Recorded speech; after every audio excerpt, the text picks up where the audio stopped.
This is my Khula. Standing in front of the door, wondering what my future will hold. Was this really it? Is this the lie that I was sold? I was there to end this chapter called marriage. Yeah, that marriage. That girl who was young and naive. We took an oath to never leave one another, to never hurt each other, to always love each other and have our happily ever after. We said friendship, happiness and trust would be the foundation of our marriage.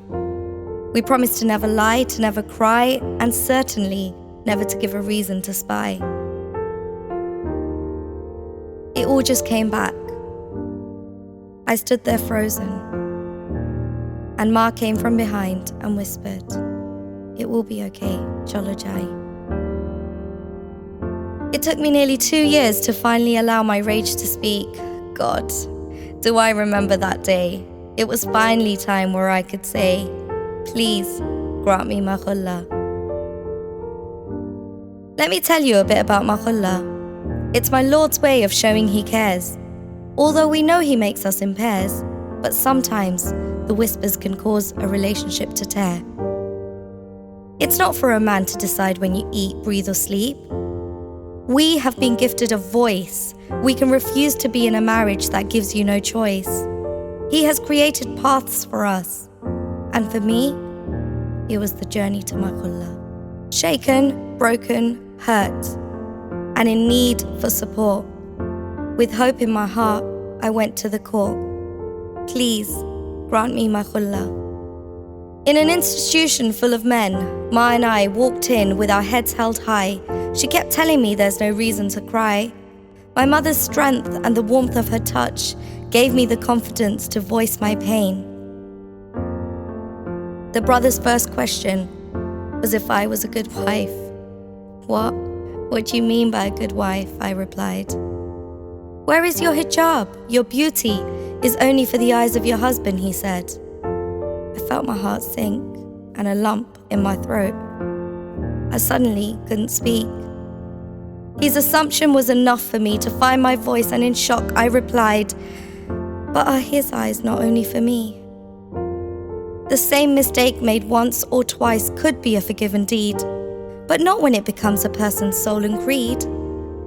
What do they know about my life, about my marriage, about the truth? Were they there when I felt belittled, humiliated, betrayed? It all came back again. The big wedding, the unity of two families, and the weight of expectations from the community, and of course, your own dreams and aspirations of this new journey in life, which I always knew as marriage. When the idyllic dream becomes a cruel reality, so far removed from what you thought it would be, for a while, I continued to smile in the pretense and hope to be happy. Always wondering what I was doing so wrong, that his search was never ending. I tried to meet his every need. My reflection of myself was only through his eyes. Looking in the mirror at that time, I asked my young, naive self, who am I? Why am I not enough? I questioned my ability as a wife to keep him by my side. Well, so I was told. I remember the nights I'd stay up, sitting on my prayer mat, searching for answers. I'd often feel suffocated by my own thoughts and stifling my pain as my tears would flow. I'd pray I could die so this pain would just stop. Was this an admission of my own failings? Or yet another excuse to stay another night? The breakup of our marriage was not just about this pain, but the betrayal of her was the ultimate stain on me, my marriage, and my trust. She is a woman, she has a heart, she too knows about love. Did we women not have a code known as sisterhood? So how could she have stabbed me, knowing that this was a wound that could never be healed?